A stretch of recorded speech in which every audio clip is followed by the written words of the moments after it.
নতুন টপিক ভারতের নদ নদী এই নিয়ে আলোচনা করব। ভারতের নদ নদীকে দুটি ভাগে ভাগ করা যায়, একটা হচ্ছে উত্তর ভারতের নদ নদী আর একটা হচ্ছে দক্ষিণ ভারতের নদ নদী। উত্তর ভারতের নদ নদীর মধ্যে ফার্স্ট হচ্ছে সিন্ধু, তারপর হচ্ছে গঙ্গা, তারপর হচ্ছে ব্রহ্মপুত্র। আর দক্ষিণ ভারতের নদ নদীর মধ্যে প্রথম হচ্ছে মহানদী, তারপর হচ্ছে গোদাবরী, কৃষ্ণা, কাবেরী, লুনি আর তাপ্তি আর নর্মদা। এরপরে প্রথম উত্তর ভারতের নদ নদী, তার মধ্যে সিন্ধু, এই নিয়ে সংক্ষিপ্ত আলোচনা করব। এই সিন্ধু দৈর্ঘ্য হচ্ছে 28,080 কিমি, যার মধ্যে 809 আমাদের ভারতে প্রবাহিত। এই সিন্ধু নদ তিব্বতের মানব সরোবর থেকে উৎপন্ন হয়ে আরব সাগরে গিয়ে পড়েছে। তার মধ্যে পথ হচ্ছে তিব্বত, ভারত, পাকিস্তান। এইবার এই সিন্ধু নদীর উপনদীগুলি হলো চেনাব। এই চেনাবের দৈর্ঘ্য হলো 960 কিলোমিটার। এই চেনাবটা হচ্ছে বারলাচা গিরিপথ থেকে উৎপন্ন হয়েছে।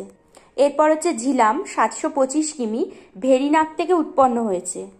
এরপর হচ্ছে বিপাশা বা বিতস্তা 470 কিলোমিটার দৈর্ঘ্য, এটা হচ্ছে রেট্রাং গিরিপথ থেকে উৎপন্ন হয়েছে। এরপর হচ্ছে রাভি 720 কিমি, এটা হচ্ছে রেট্রাং গিরিপথ থেকে উৎপন্ন হয়েছে। এরপর হচ্ছে শতদ্রু 1470 কিলোমিটারের দৈর্ঘ্য, এটা হচ্ছে রেট্রাং গিরিপথের রাকা হ্রদ থেকে উৎপন্ন হয়েছে। এই ছিল সিন্ধু। এবার হচ্ছে গঙ্গা নদী নিয়ে আলোচনা করব। এই গঙ্গা নদীর দৈর্ঘ্য হলো 25 কিমি।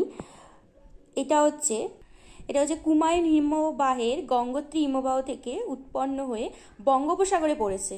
এই গঙ্গা নদীর পথ হলো হরিদ্বার, বারাণসী, প্রয়াগরাজ, কানপুর, পাটনা, কলকাতা।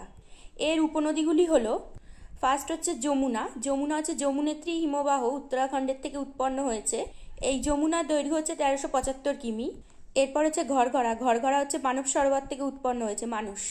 সোন হচ্ছে অমরকণ্টক পাহাড় থেকে উৎপন্ন হয়েছে। আর গোমতী আর গণ্ডক। এরপর হচ্ছে ব্রহ্মপুত্র। এর দৈর্ঘ্য হচ্ছে 2900 কিমি, যার মধ্যে 885 হচ্ছে ভারতে প্রবাহিত।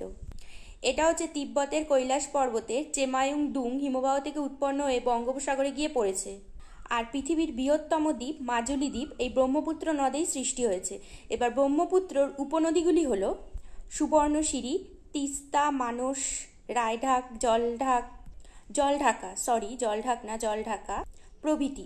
আর এই ব্রহ্মপুত্র নদের পথগুলি হলো তিব্বত, ভারত, বাংলাদেশ। এই ছিল উত্তর ভারতের নদ নদী নিয়ে আলোচনা সংক্ষিপ্ত। যদি ভিডিওটা তোমাদের ভালো লেগে থাকে অবশ্যই লাইক ও সাবস্ক্রাইব করতে ভুলো না।